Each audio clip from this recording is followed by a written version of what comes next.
Hello everyone, আজকে আমি পড়াবো তোমাদের মনোবিজ্ঞানের ইতিহাস অর্থাৎ হিস্ট্রি অফ সাইকোলজি। হিস্ট্রি শুনে ভীষণ বোরিং লাগতে পারে, কিন্তু এই অধ্যায়টা অবশ্যই তোমাদের পড়তে হবে, কারণ কোনো একটা বিষয় সম্পর্কে জানতে গেলে তার ইতিহাসটা তো আমাদের জানতেই হয়, তার হিস্ট্রি সম্পর্কে জানতে হয়। তো সাইকোলজিরও কিছু হিস্ট্রি বা ইতিহাস আমাদের জানতে হবে। সাইকোলজি সাবজেক্টটা কিভাবে এলো, এখন আমরা যে মডিফাইড ভার্সনটা পড়ি সাইকোলজিতে বা মনোবিজ্ঞানে, সেটা একদম আগে কিন্তু ছিল না। সেটা কিভাবে এলো আমরা জানব। আমি যে পিপিটিটা এখানে দেখাচ্ছি সেটা পুরোটাই ইংলিশে থাকবে, কিন্তু অবশ্যই আমি তোমাদের বাংলায় লিখে দেব কিছু কিছু জায়গা। একটা কথা জেনে রাখবে, তোমরা 11-12 যারা যারা বাংলায় পড়ছো, তারা যদি মনোবিজ্ঞান নিয়ে ভবিষ্যতে এগোতে চাও, মনোবিজ্ঞান নিয়ে যদি পড়াশোনা করতে চাও বহু দূর অবধি, তাহলে কিন্তু তোমাদের আমি সাজেস্ট করব ইংলিশে পড়াটাই বেটার। কারণ মনোবিজ্ঞান ইটসেলফ সাবজেক্টটা কিন্তু ওয়েস্টার্ন, তাই তো, আমাদের এখানকার নয়। আমরা জানি ভারতের বাইরে থেকে মনোবিজ্ঞান যে সাবজেক্টটা বা বিষয়টা সেটা এসেছে, সেখান থেকে আমরা তথ্য পেয়েছি।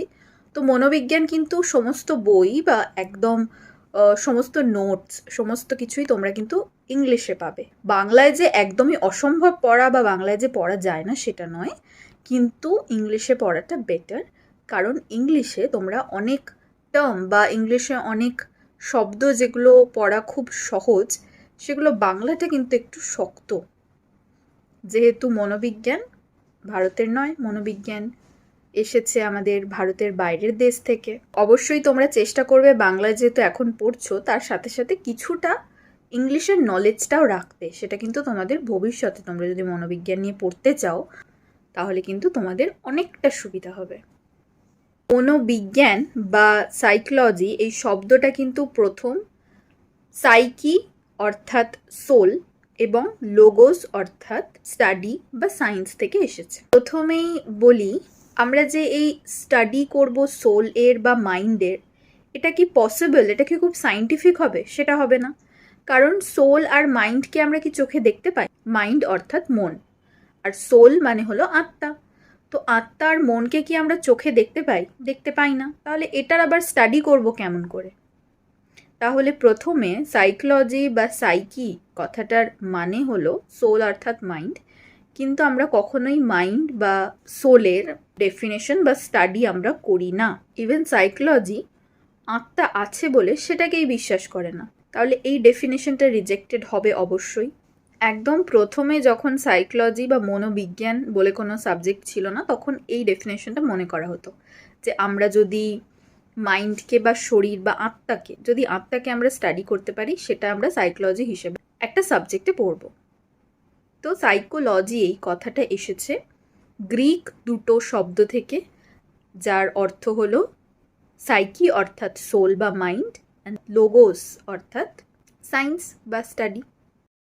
মনোবিজ্ঞান মেনলি প্রথমে যারা গ্রিক ফিলোসফার আমাদের ছিল, কিছু কিছু গ্রিক ফিলোসফার্স যারা ছিল, তারা মনোবিজ্ঞান বিষয়টা পেতে বা আমরা এখন যে মনোবিজ্ঞানটা পড়ি, অনেকটা মডিফাইড ভার্সন, অনেকটা সায়েন্টিফিক ভার্সন, সেটা একদম আগে ছিল না। কিন্তু অনেক গ্রিক ফিলোসফার এটা আমাদের করতে হেল্প করেছে, অনেক কিছু কন্ট্রিবিউশন আমাদের অনেক গ্রিক ফিলোসফার্সদের আছে। আজকের ক্লাসটাতে আমরা সেই গ্রিক ফিলোসফার্সদের ব্যাপারে জানব, বা বাংলায় যাদেরকে দর্শনবিদ বলা হয়, গ্রিক দর্শনবিদ। সবার প্রথমে আসবে আমাদের হিপোক্রেটিস। এবার এই হিপোক্রেটিসের ব্যাপারে জানতে গেলে আমাদের একটু ইতিহাসটা সম্পর্কে জানতে হবে, যে হিপোক্রেটিস আসার আগে আমাদের মনোবিজ্ঞানের ইতিহাসটা কেমন ছিল। উনি বিভিন্ন মেডিসিন বা এই সমস্ত জাতীয় জিনিস তিনি আবিষ্কার করেছিলেন। রেস্টোরেটিভ মেডিসিন, তিনি যে মেডিসিনটা দিয়েছিলেন সেটা হলো রেস্টোরেটিভ মেডিসিন। এটার কারণে তাকে ফাদার অফ মেডিসিনও বলা হতো। হিপোক্রেটিস আসার আগে মানুষেরা এটা মনে করতেন যে যখন আমাদের কোনো শরীরে অসুস্থতা দেখা যাচ্ছে বা মানসিক অসুস্থতা দেখা যাচ্ছে, তখন তারা মনে করতো যে এই সমস্ত কিছু হচ্ছে ইভিল স্পিরিটের কারণে।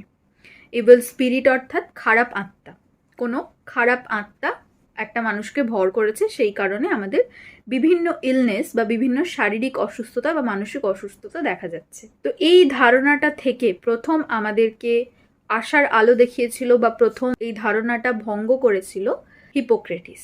হিপোক্রেটিস মেনলি কি বললেন? উনি বললেন আমাদের বডিতে 4 রকমের ফ্লুইড আছে, 4 ফ্লুইডস যেটা আমাদের বডিতে আছে। তার কি কি নাম দিল? তিনি এই 4টে বডিলি ফ্লুইডের নাম বলল ব্লাড, ফিল্ম, ইয়েলো বাইল এবং ব্ল্যাক বাইল। বাংলাতে হলো রক্ত, কফ, হলুদ পিত্ত এবং কালো পিত্ত। উনি বললেন এই 4 রকমের যে ফ্লুইডগুলো আমাদের বডিতে আছে, এই ফ্লুইডগুলোর যদি ইমব্যালেন্স হয় তবেই আমাদের বডিতে বা মানসিক বা শারীরিক কোনো রোগের সৃষ্টি হচ্ছে। তাহলে হিপোক্রেটিস প্রথম কি করলেন? ধারণাটা ভঙ্গ করলেন।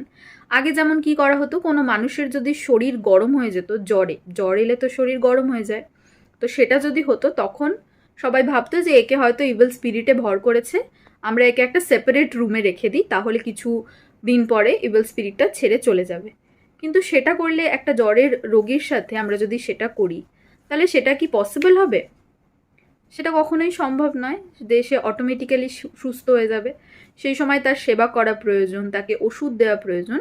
সেটা না করে তার প্রতি কী করা হচ্ছে? তাকে বিভিন্ন অত্যাচার করা হচ্ছে, তাকে সেপারেট একটা রুমে রেখে দেওয়া হচ্ছে, তাকে খেতে দেওয়া হচ্ছে না। এটা ভাবা হচ্ছে যে আমরা ইভিল স্পিরিটটাকে দূর করে দিতে পারবো। তো প্রথম আমাদের হিপোক্রেটিস বললেন যে আমাদের বডিতে 4টে ফ্লুইড আছে, যেটা ইমব্যালেন্স হলে আমাদের শরীরে বিভিন্ন রোগ দেখা যায়। আর তিনি বললেন যে আমাদের মাইন্ড অ্যান্ড বডি দুটো সেপারেট এন্টিটি, অর্থাৎ আমাদের মন বা আত্মা আর আমাদের শরীর দুটো আলাদা, দুটো একই নয়। তাহলে এই ধারণাটাকে যে মাইন্ড আর বডি দুটো আলাদা, দুটো সেপারেট এন্টিটি, এই ব্যাপারটাকে আমরা কি বলতে পারি? দ্বৈতবাদ। দ্বৈতবাদে তিনি বিশ্বাস করতেন। আমাদের মন বা আমাদের আত্মা এবং শরীর দুটো আলাদা, এই ব্যাপারটাকে বলা হয় দ্বৈতবাদ, এবং ইংলিশে বলা হয় ডুয়ালিস্ট। উনি একজন ডুয়ালিস্ট ছিলেন, উনি ডুয়ালিজমে বিশ্বাস করতেন। আর হিপোক্রেটিসের এই 4টে ফ্লুইডের থিওরিকে হিউমেরাল থিওরি বলে। Humeral theory, 4 humours, 4 bodily humours বা 4 ফ্লুইড, বডিলি ফ্লুইড। হিপোক্রেটিসের পরে অপর গ্রিক দার্শনবিদ যিনি ছিলেন তার নাম হচ্ছে সক্রেটিস। এবার সক্রেটিস কি করেছিলেন? সক্রেটিসেরও কাজ আমাদের সাইকোলজির ক্ষেত্রে খুব গুরুত্বপূর্ণ। কীরকম? আচ্ছা, তোমরা কখনো সক্রেটিক কোয়েশ্চেনিয়ার বা সক্রেটিক স্টেটমেন্ট বলে কোনো ওয়ার্ড শুনেছ? সক্রেটিক কোয়েশ্চেনিয়ারের মানে হলো ওয়াই, বা সবসময় কেন এই প্রশ্নটা করা। সক্রেটিক কোয়েশ্চেনিয়ার এটাকেই বলে যে যা কিছু একটা উত্তর আমাকে দেয়া হচ্ছে, আমি তার প্রত্যুত্তরে কেন জিজ্ঞেস করছি বা ওয়াই জিজ্ঞেস করছি। তো সক্রেটিসও মেনলি এরকমই ছিলেন। সক্রেটিক কোয়েশ্চেনিয়ার বা সক্রেটিক স্টেটমেন্ট ওনার নাম থেকেই এসেছে। অর্থাৎ সক্রেটিস র্যাশনালিস্ট ছিলেন, মানে উনি যুক্তিবাদীতে বিশ্বাস করতেন, উনি যুক্তিবাদী ছিলেন। অর্থাৎ যা কিছুই ঘটতো সেই সময় উনি সমস্তটা যুক্তি দিয়ে বিচার করার চেষ্টা করতেন। যেমন গ্রিসে উনি বেশ কিছু লোকেদের কাছে গিয়ে, সেখানকার রাজা প্রজা, তাদের কাছে গিয়ে এরকম প্রশ্ন করত যে আচ্ছা, ভগবানেরদের মধ্যেও তো ঝামেলা হয়, অর্থাৎ ভগবানের মধ্যে কোনো একটা দল ঠিক বলছে আর কোনো একটা দল নিশ্চয়ই ভুল বলছে, সেই কারণেই দুজনের মধ্যে মতবিরোধ ঘটছে। কারণ আমাদের মতোই গ্রিসদের অনেক দেবতা। তো তখন সবাই ওনার কথা শুনে বলতো, হ্যাঁ আমরা তো দেখেছি মাইথোলজিতে যে দেবতাদের মধ্যে অনেক কথোপকথন বা অনেক কথা কাটাকাটি হচ্ছে, বা তাদের মধ্যেও বিরোধ দেখা যাচ্ছে। সক্রেটিস বলতো তাহলে দুজনের মধ্যে তো কেউ একজন ঠিক বা কেউ একজন ভুল, কোনো একটা দেবতা ঠিক, কোনো একটা দেবতা ভুল। তখন ওরা বলতো হ্যাঁ সেটা তো ঠিক, দুজনের মধ্যে ঝামেলা হলে বা দুজনের মধ্যে কথা মতবিরোধ হলে কেউ একজন ঠিক হবে কেউ একজন ভুল হবে, এটাই তো স্বাভাবিক। তখন উনি প্রশ্ন করতেন তাহলে কি আমাদের ভগবান ভুল? ভগবান ভুল হতে পারে কখনো? তো এই প্রশ্নটা সবাইকে গিয়ে বা প্রায় জনকে গিয়ে উনি করতেন। এরকম যুক্তি দিয়ে দিয়ে উনি সবাইকে বোঝানোর চেষ্টা করতেন। তো এখনকার যুগে দাঁড়িয়ে আমরা এটাকে অ্যাকসেপ্ট করতে পারলেও এটা প্রায় আজ থেকে আমি 4-5 হাজার বছর আগের কথা বলছি। তখন এটা মেনে নেওয়া নিশ্চয়ই একটা মানুষের পক্ষে একদম স্বাভাবিক ব্যাপার নয়। তো সেরকমই সক্রেটিসের ওপর সমস্ত গ্রিসের লোকেরা ক্ষুব্ধ ছিলেন, রাজাও, সেই সময়কার রাজাও ক্ষুব্ধ ছিলেন। সক্রেটিস তখন বিভিন্ন যুক্তিবাদ বা বিভিন্ন যে সমস্ত ডিবেট কম্পিটিশন হতো, ডিবেট যেখানে যেখানে চলতো, সক্রেটিস সেখানে সেখানে পার্টিসিপেট করতেন। তো উনি মেনলি সেই সমস্ত জায়গায় গিয়ে যুক্তি দিতেন। তার কোনো বই নেই, তার কোনো লেখা কোনো প্রমাণ নেই, তিনি মুখে মুখেই সমস্ত কিছু থিওরি বা সমস্ত কিছু যুক্তির মাধ্যমে তিনি বলে গেছেন। তিনি তার আন্ডারে অনেক শিষ্যও ছিলেন, সেই শিষ্যদের ব্যাপারে আমরা পড়ব। তাহলে সক্রেটিস মেনলি কে ছিলেন? সক্রেটিস ছিলেন একজন গ্রিক দর্শনবিদ। তিনি যুক্তিবাদে বিশ্বাস করতেন। যুক্তিবাদের মধ্যেও দুটো ভাগ আছে, তো তার মধ্যে তিনি প্রস্তাবনামূলক যুক্তিতে অর্থাৎ ইন্ডাকটিভ রিজনিংয়ে বিশ্বাস করতেন। এবারে ইন্ডাকটিভ রিজনিংটা কি? ইন্ডাকটিভ রিজনিং হলো রিজনিংয়ের দুটো পার্ট হয়, একটা হচ্ছে ইন্ডাকটিভ আর একটা হচ্ছে ডিডাকটিভ। ইন্ডাকটিভ অর্থাৎ স্পেসিফিক টু জেনারেল, অর্থাৎ আমি যদি এরকম মনে করি যে বৃষ্টি পড়লে আমার মন খারাপ হয়, বৃষ্টি পড়লে আমার মায়েরও মন খারাপ হয়, বা বৃষ্টি পড়লে আমার বন্ধুরও মন খারাপ হয়, তাহলে আমি ভেবে নিতে পারি যে বৃষ্টি পড়লে সকলেরই মন খারাপ হয়। এই ব্যাপারটাকে বলা হচ্ছে ইন্ডাকটিভ রিজনিং, যেটা হচ্ছে স্পেসিফিক টু জেনারেল। মানে আমরা যখন কোনো একটা স্পেসিফিক যুক্তি দিয়ে সেটাকে জেনারেলাইজ করে দিচ্ছি, এই ব্যাপারটাকে ইন্ডাকটিভ রিজনিং বলা হচ্ছে। ডিডাকটিভ রিজনিংটা কি? জেনারেল টু স্পেসিফিক, অর্থাৎ আমি এটা দেখছি যে পৃথিবীর সকল মানুষ একদিন না একদিন মারা যাবে, তাহলে আমিও মারা যাব। তো এই যে ব্যাপারটা, জেনারেলাইজেশন থেকে আমরা স্পেসিফিক একটা মন্তব্যে বা স্পেসিফিক একটা ডিসিশনে আসছি, এই ব্যাপারটাকে বলা হচ্ছে ডিডাকটিভ রিজনিং। তো সক্রেটিস মেনলি ইন্ডাকটিভ রিজনিংয়ে বিশ্বাস করতেন, অর্থাৎ প্রস্তাবনামূলক যুক্তিতে বিশ্বাস করতেন। তিনিও দ্বৈতবাদে বিশ্বাস করতেন। দ্বৈতবাদ মানে হলো উনি মনে করতেন যে আমাদের শরীর এবং মন দুটো আলাদা, দুটো পরস্পরের থেকে আলাদা। আর তিনি বিশ্বাস করতেন আমরা জন্মের সময় কিছু সহজাত জ্ঞান নিয়ে জন্মাই, অর্থাৎ ইননেট নলেজ। তো এই সহজাত জ্ঞানটাই ধীরে ধীরে আমাদের ডেভেলপ করে, ইননেট নলেজটাই আমাদের ধীরে ধীরে ডেভেলপড করছে। সক্রেটিস এতটাই নিজের দেশকে ভালোবাসতেন, তিনি এই রকম কথাবার্তা বলার জন্য তাকে তো প্রচুর শাস্তি পেতে হবে, কারণ তিনি সেই যুগে দাঁড়িয়ে ভগবানকে ভুল বলছেন। তো এই সমস্ত জিনিসপত্র বললে রাজা তো শাস্তি দেবেই, স্বাভাবিক। তো সেই সময় সক্রেটিসের দুটো অপশন তার কাছে ছিল। তাকে বলা হলো তুমি নয় এই দেশ ছেড়ে পালিয়ে যাও, এই দেশ ছেড়ে তুমি চলে যাও, আর নয়তো এই দেশেই তুমি মারা যাও। তো উনি নিজের দেশকে এতটাই ভালোবাসতেন, তাই উনি ওনার দেশে হিমলক নামে একটি বিষ পান করে উনি মারা গেছিলেন। এরপরে আসবে প্লেটো। প্লেটো ছিল সক্রেটিসেরই ছাত্র, যিনি সক্রেটিসের প্রতি প্রচণ্ড ইনফ্লুয়েন্স ছিলেন, কারণ তিনি তার শিক্ষককে অর্থাৎ সক্রেটিসকে খুব ভালোবাসতেন, খুব শ্রদ্ধা করতেন। তিনি সক্রেটিসের এইভাবে মরে যাওয়াটা বা এইভাবে বিষ পান করে মরে যাওয়াটা মেনে নিতে পারেননি, কারণ উনি ভাবতেন আমার শিক্ষক, তিনি তো ঠিক কথাই বলছেন, তিনি তো যুক্তিবাদ দিয়ে ঠিক সমস্ত কথাই বলছেন, তাহলে তাকে এতটা অপমানিত, এতটা তাকে খারাপ কেন মানুষজন ভাবছে। তো উনি মেনলি সক্রেটিসের এইভাবে মারা যাওয়াটাকে মেনে নিতে পারেননি। প্লেটো এর পরে যা কিছু থিওরি দিয়েছে বা প্লেটো এরপরে যা সমস্ত কিছুই বলেছে, উনি সক্রেটিসের কথাগুলোকেই লিখিত রূপে প্রেজেন্ট করেছেন। কারণ সক্রেটিস আমরা জানি সমস্তটাই তার মৌখিক ছিল, তিনি কোনোটাই লিখে যাননি, তার কোনো তত্ত্ব, তার কোনো থিওরি তিনি লিখে যাননি।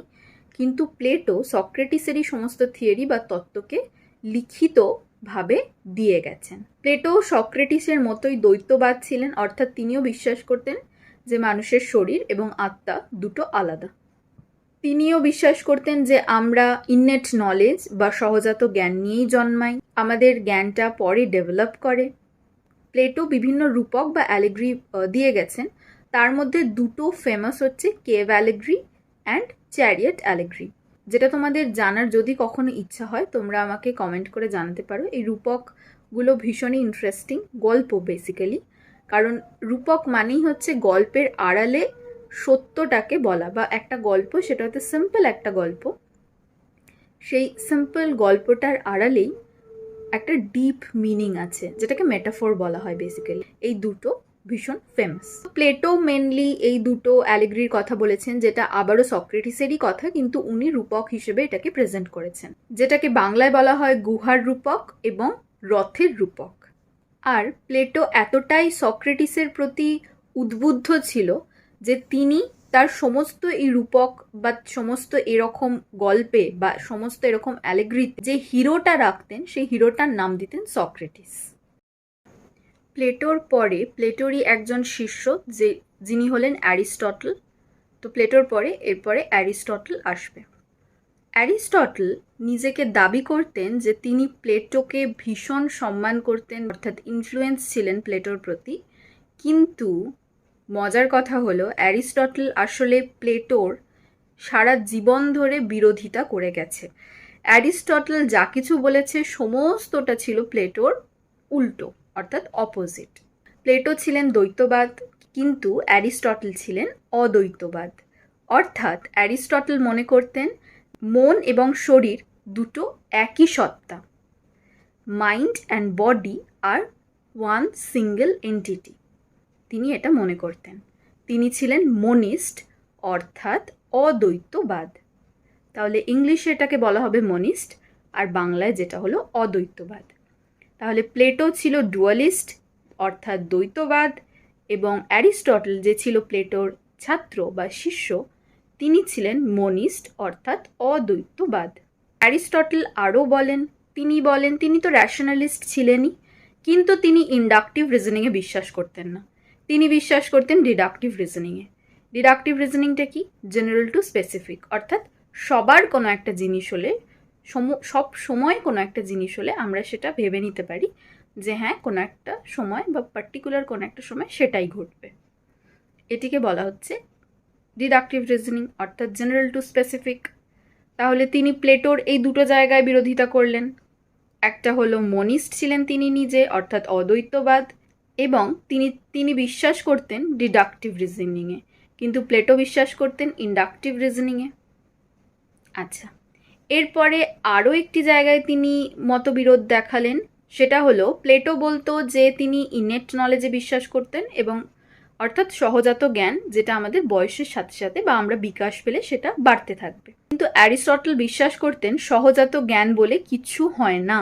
তিনি বিশ্বাস করতেন এম্পিরিসিজমে। এম্পিরিসিজম মানে হলো অভিজ্ঞতাবাদ, অর্থাৎ তিনি ইনেট নলেজকে পুরোপুরি রিজেক্ট করে দেন। তিনি বলেন ইনেট নলেজ বলে কিছু হয় না, আমরা কোনো সহজাত জ্ঞান নিয়ে জন্মাই না, আমরা যা কিছু পরিবেশ থেকে নলেজ পাই সেটাই আমরা শিখি।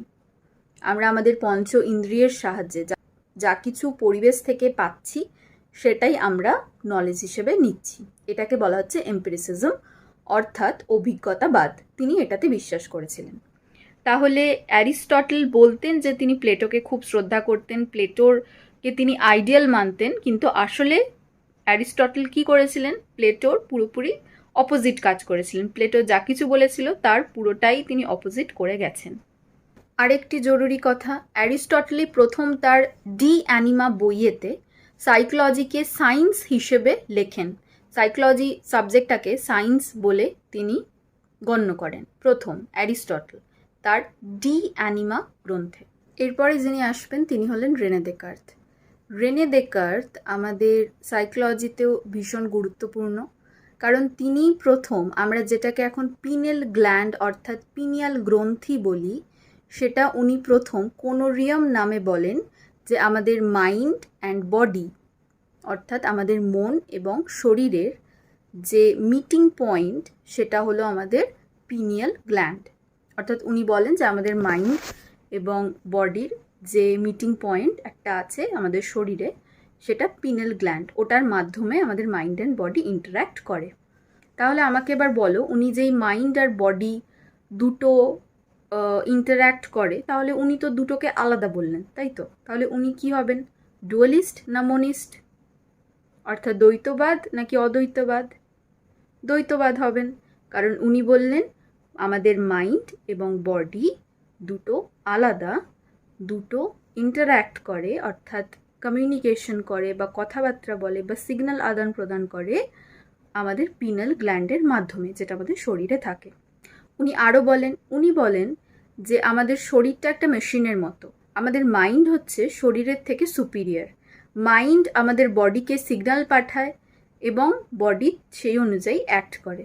তাহলে আমাদের বডিকে উনি শুধুমাত্র মেশিন বললেন, হিউম্যান বডিকে মেশিন বললেন, আর হিউম্যান মাইন্ডকে বললেন সুপিরিয়র দ্যান বডি। তাহলে রেনে দেকার্তের সম্পর্কে শুধু এইটুকু জানলেই চলে। আর রেনে দেকার্ত তো বিশ্বাস করতো আমরা ইনেট নলেজ নিয়েই জন্মাই, আমরা নলেজ গ্যাদার করে পরিবেশ থেকে বা আমাদের এনভায়রনমেন্ট থেকে নলেজ গ্যাদার করে শিখছি না, যেটা এম্পিরিসিজম বলে। তো উনি বেসিক্যালি ইনেট নলেজে বিশ্বাস করতেন।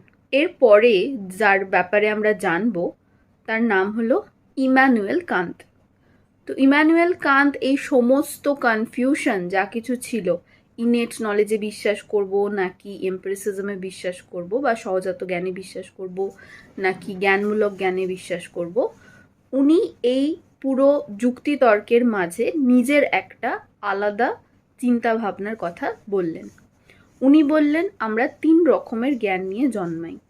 আমাদের কিছু থাকে জন্মের পূর্ববর্তী জ্ঞান। এক্সাম্পল কি হবে, যেমন একটা বাচ্চাকে কি আমরা কখনো চোখ পিটপিট করতে শেখাই? ব্লিঙ্ক করা কি আমরা একটা বাচ্চাকে শেখাই না, সে সেটা আগে থেকেই শিখে আসে। এটা একটা ইনেট নলেজ। আর কি ইনেট নলেজ হয়? কিভাবে মুভমেন্ট করতে হয়, বডি মুভমেন্ট, হাত পা ছোড়া, এগুলো একটা বাচ্চাকে শেখাতে হয় না, সে আগে থেকে জন্মের আগে থেকেই শিখে আসে। তো এই জিনিসগুলোকেই বেসিক্যালি ইনেট নলেজ বলা হয়। তো ইম্যানুয়েল কান্ত বললেন যে আমরা কিছু কিছু নলেজ ইনেট নিয়ে জন্মাই, যেটা আমাদের জন্মের পূর্ব থেকেই নিয়ে আমরা জন্মাচ্ছি। আর কিছু নলেজ আমরা পরে এম্পিরিসিজম অর্থাৎ আমাদের যে 5 সেন্সরি অর্গ্যানস আছে সেগুলোর মধ্য দিয়ে পরিবেশ থেকে যে নলেজটা পাচ্ছি সেটার মাধ্যমে আমরা কিছু কিছু নলেজ পাচ্ছি বা জ্ঞান লাভ করছি। আর একটা ব্যাপারে তিনি বলেন, ইনটিউশনের ব্যাপারে তিনি বলেন। ইনটিউশন কথাটা, ওয়ার্ডটা তোমরা হয়তো শুনেছো। ইনটিউশনের মানে হলো আমরা পরিবেশ থেকে যা কিছু নলেজ গ্যাদার করছি সেটাকে আমরা নিজের মতো ইন্টারপ্রেট করি বা নিজের মতো একটা মিনিং দিই। এরপরে 1879-এ উইলহেম উন্ড, যাকে দ্য ফাদার অফ সাইকোলজি অর্থাৎ মনোবিজ্ঞানের জনক বলা হয়, তিনি লিপজিগ শহরে একটি ল্যাব এস্টাবলিশ করেন, ল্যাবরেটরি। মনোবিদ্যার জন্য আলাদা করে একটি ল্যাব তিনি এস্টাবলিশ করেন। যবে থেকে আমরা মনোবিজ্ঞানকে বা সাইকোলজি একটা সেপারেট সাবজেক্ট হিসেবে আমরা তাকে মানব। অর্থাৎ সাইকোলজি উইলহেম উন্ডের আগে অবধি বা উইলহেম উন্ডের ল্যাব এস্টাবলিশ করার আগে অবধি কিন্তু কোনো সেপারেট সাবজেক্ট ছিল না। কিন্তু উইলহেম উন্ড যবে থেকে ল্যাব একটা এস্টাবলিশ করলেন সাইকোলজির, যেটা হচ্ছে 1879-এ, তবে থেকে আমরা সাইকোলজি এবং মনোবিদ্যাকে একটা সেপারেট সাবজেক্ট হিসেবে ট্রিট করি। ঠিক আছে, এরপরে আমরা বিভিন্ন আরও সাইকোলজিস্টদের ব্যাপারে জানবো বা আরও অনেক আমরা মানুষজনদের সম্পর্কে জানবো যাদের সাইকোলজিতে প্রচুর কন্ট্রিবিউশন আছে। ফিলোজফার তারা কেউ নন, তারা সমস্ত নয় সাইকোলজিস্ট নয় ফিজিওলজিস্ট। তো তারা অনেক সাইকোলজিতে অনেক কন্ট্রিবিউশন করেছে। বিভিন্ন সাইকোলজির ভাগ যেগুলো বা স্কুলস অফ সাইকোলজি, সেগুলোর সম্পর্কে আমরা পরের ক্লাসে পড়ব।